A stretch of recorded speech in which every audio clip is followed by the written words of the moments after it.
Pozdravljeni.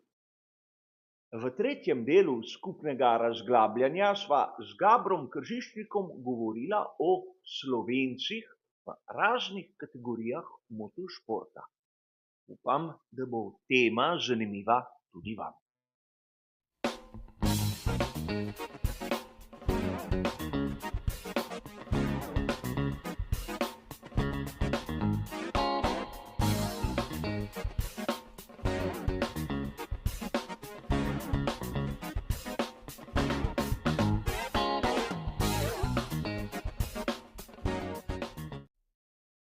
Točka, katera mi je meni izjemno zanimiva, Slovenci in motošport. Dosti izgovorov je, da Slovenci ne moremo priti v te velike kategorije motošporta, ker nimamo pokroviteljev, ker nimamo prog, ker samo izgovor.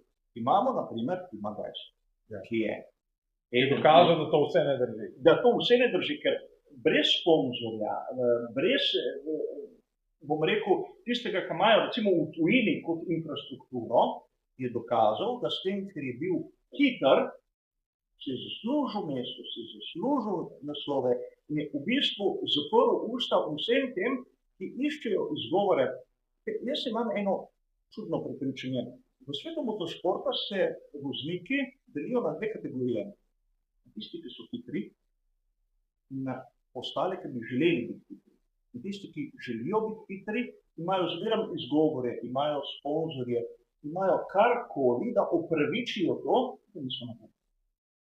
In imamo recimo tudi v Sloveniji bogato zgodovino v motošportu. O tem sva govorila o Tomusu, ki je sodeloval v prvenstvu 50-80. Ja, so bili celo eni izmed glavnih inovatorjev v svojem času, ne? Naredili, so rekla, monokop pravzaprav okvir iz takratnih vlaken. V 70-ih? Po domače, da rečemo temu poliester in tega materiala, ki se kraja, ki narejene pa lavori, pa še kaj. Ampak naredili, ne? In to motor, ki je bil sposoben najvišjih rezultatov. In za njih je tekmoval Gilberto Parlotti, ki je v tistih časih bil eden izmed najboljših. Ja, res je. Imeli so, ne vem, če se ne motim, celo eni prvih na vetralnem motorju, če ne čist prvi, pa kaj, zelo nastavljeni absolutno zavora, ne, se pravi tist, ne. In tako, ne, ampak lej, to so vse zgodbe, ki jih danes... Ampak tega ne znamo oceniti. Ampak kaj pa naj cenimo, če tega Tomusa ni več? Tomusa, vse, kar je ostalo, je nostalgija, da so danes stari pa lepo obnovljeni Tomusovi motodi. Hvala Bogu, ne, prodajajo po 500-2000 evrov, več kot novi, ne. In da imaš neko skupino zanesenjakov, ki ima lepe kolekcije in to kultura goji in upravlja in nadrži. Torej Tomusa, veš, da ni ostalo nič, ne, kaj se je tam rizla, ne, kaj se je časi Tomusova tovarna, ne, in kjer je znotraj tovarne, Pesna steza je bila, ja. So fante testirali tovarniški letači, imeli letalice, prijatelji nazaj, vse časi. In taki, ki so ljudi v Tomusovu pot testirali motorjem znotraj fabrike in so imeli pravzaprav sam steza in te se vse malo najprej se vse zrasli in slej pozabo in da potire, da pa nekdo da nekaj čas. Ampak dokaz, da se da, če so oni, ne, ja, zdobno. Da se da. Imamo drugi primer, recimo zgodbe, ki se jo v Sloveniji pove na pol. Gospod Jarančič, mu je malo zmanjkalo, da ni prišel v Formulo 1. Ja, seveda, in bil se so imela prejšnji petek en fajn intervju na odru, tam je v lokaciju, ne, ja, in katero Formulo 1 tam je 75-76, tiste sezone. In bil potem v 80-ih z Daltorom Sutra celo prvak v Salon, Ko si preomenil Gajserja, absolutno Gajser je postavil to vse na neko točko zanikanja, torej vsem se da, ne. Z nenormalnim obrekanjem, z tem, da vse življenje pa da je ničtivno, da bi se to uspel in da prvak in se da. In potem sem videl je Jermana v motociklizmu, tudi v stajnosti. Superbajku in bil član tovarniške ekipe, Superbajku, Kawasaki. Bertok je tudi, ne? Bertok, Kawasaki, takrat me vodi z tendentnimi kakorkoli in že takrat pokazati, da se da pa pol na dobro marko, tako, ampak kakorkoli. Je pa nekaj, da naravno, to so vedno občutljive teme, kjer te nekdo lahko narobe razume, ne. Spet je, let's face it, ne, mnogo težji projekt v Formula 1, kot pa na motokrosu, ne, ali pa na motociklističnem dirki. Formula 1 je za izbrance, je za neke ljudi, ki so vse življenje na temo, ki tudi prihajajo na vse zadnje z nekaj, rečemo temu, zanimivih nacij za komercialno zanimivih nacij, ne, ko se je še srednjako prav veliko ni bilo, razen v nekaj Rusov, ko so se kupili rajde, ko so nam topili milijonarje, a Kubica nas ne jo pozavati. Kubica je imel finančno podporo. Jakov je mečkan več kot Slovencev. Ja, ampak naprimer Danil Kjat je bil s podporo Red Bulla, se dostikrat vračal v Red Bull, ampak zato, ker so njegovo podobo prodajali. Ne, so jih naštela par na toliko ostalih, ki so bili zahodnjaki ali pač nekaj. Hočem povedati to, prav pri zgodbi od Jarančiča, ker se zmeraj zgodba ustavi, njemu je zmanjkal pokrovitelj, da bi prišel noter. Da se to na koncu dneva marsikomu ali pa večini, ne. Ker mi smo imeli cel kup enih uspešnih mladih fantov, ki bi mogoče celo imeli potencial, da pridejo na svetovno prvenstvo. Pa tudi če ne v MotoGP, pa mogoče na Moto2 ali pa Moto3, to nižje kategorije, ne, ali pa Superbike, ne. A veš, tam jaz sem jih v teh naših podajah pred MotoGP-jem, pa ne sem fante, pa tudi dekleti zagred, fante, ne, seveda, kar nekaj jih je prišlo z tega vrtovskega dirkališča, z mini mota in ovale prvenstva in tako, in fante v Italiji vozili, pa Primija, pa dekleta, in bili tudi tam uspešni, potem se je zgodba vedno končala na tej točki. Ali se je mul naveličil, ker je že od svojega 7. leta vse vikendi stopam previdno na dirkah. Ampak kako se je pustil? To so tudi... In se je nekaj momentov naveličil, pa je toliko stop recimo teh dok, ali pa ne mravi prijatelj malo čeva, ali pa nekaj od življenja, ne bom cel življenja, vse vikendi na dirkah, da mi je še pojemno, ali je bilo to, ali je bilo pa to, da je pa znanka ameriška fotografija skupaj.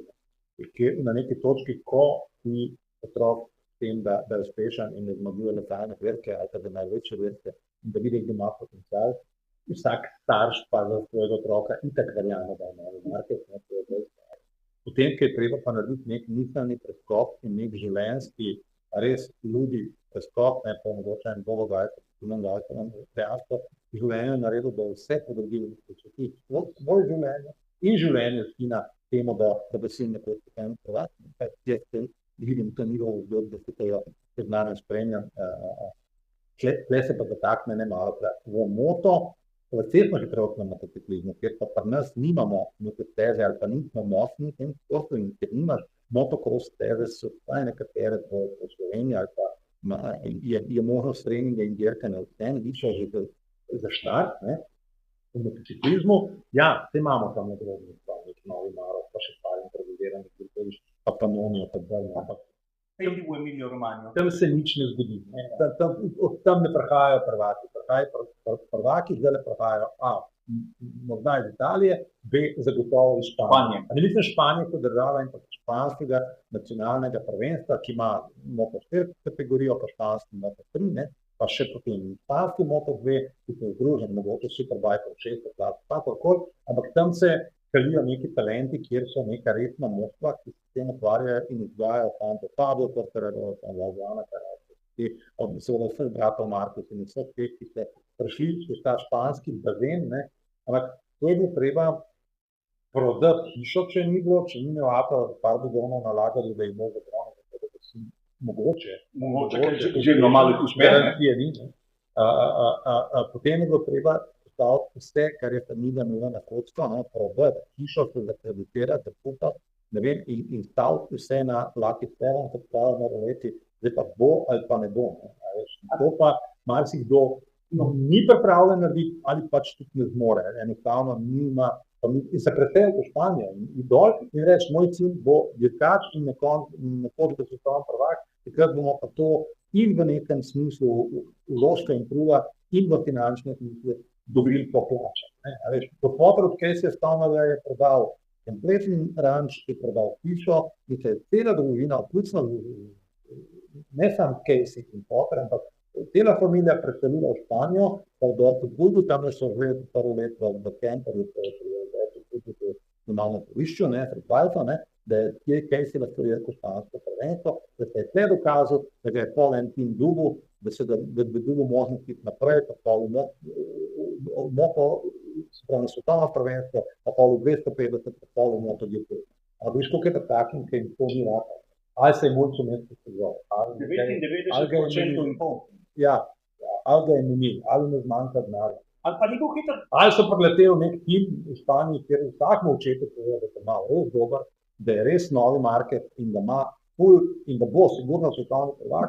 Tam zdaj moraš 4 leta delati, ima pa v teli kategoriji, zato stane 150 € na let, ki jih morajo on prinesti, zato da bo oni njemu dal motor, pa super, pa mehanike, pa da bo se lahko dokazal. In pol po ene sezone še kdo skura, drugo malo leto, tretje, pa ne gre, pa ne gre pa pravzaprav ne poznamo. In to gre samo z nenormalnim odrekanjem, z nenormalno požrtvovalnostjo in absolutno podrejenostjo cele familije, da bo eno familijo uspel. To je veliko pri družini Jerman, ker vsi in se še danes izjemno predavamo tehničnim dirkam. In je to fantastična zgodba. Igrajo tako, kar Timo Gajser in pri družini Gajser kot tega in spomnim, če sem koga pozabil, da ne bom krivičen slovenskih športnikov. Verjetno v športu slovenskem še v smučariji, pa boh le še marsikdo, tenisu ali kjerkoli, ampak v motošportu pa pravzaprav ne. Še eno ime, ki bi jaz... Motociklistični šport. Ne, motociklistični v avtošportu smo... Jaz bi tukaj še dodal samo še To je eno... ful nehvaležna tema, ker ti lahko koga pozabiš. Nenamerno. Jaz bi tukaj dodal še Matjaža Tomljeta, ki je 94. bil na dirki za 24 Le Mana in bo zdaj. 10. v skupni razvrstitvi, vem, da je bil 3. v svoji kategoriji. In to je fantastičen uspeh, če mene vprašaš za nekoga v taki kategoriji, ki je sploh... Le Man je Le Man, vemo kaj to je. Ne. Če tam narediš neko dnevno rezultat, dobro, vse se imajo slovenske rejnice, zdaj imamo Avblak in je bil fantastično v Italiji na italijanskem prvenstvu rejlju. Pa še se pravi, če začnemo to naštevati, Santoneva globje, ker je več šans, da bo lahko ga pozabila in bo krivica. Ampak, ko pravim, imamo slovenski šport, ampak če govoriva novi Markus, novi Rossi, ali pa novi Hamilton, ali pa novi Verstappen, od Slovencev, se jaz bojim, da bomo še predolgo. Ne, to je po mojem. In to, kar je uspel Gajserju, je čisti fenomen in smo lahko celi, da smo temu priča in odpričamo, kdaj bo naslednji. Tak talent je podobno kot iskati zrno zlata. Ampak za dobiti tisto zrno zlata moraš cel hrib peska presijati. Veš, pri zrno zlata je sam sreča, tam sreča nisi še nič naredil. Ampak moraš iskati, ki je pripravljen vlagati, potem mu moraš še uspeti, potem moraš še biti zanimiv in potem, že ko prideš na svetovno prvenstvo, da si toliko poslopče sezona, da si prvak, je že to noro, da si prvaka, da si trikrat, da si devetkrat. Kar se tiče Slovencev in motošporta, je bilo to vse in zaključili smo že 3. del tega skupnega pogovora. A ni še konec. Zaenkrat pa hvala za vašo pozornost in nasvidenje.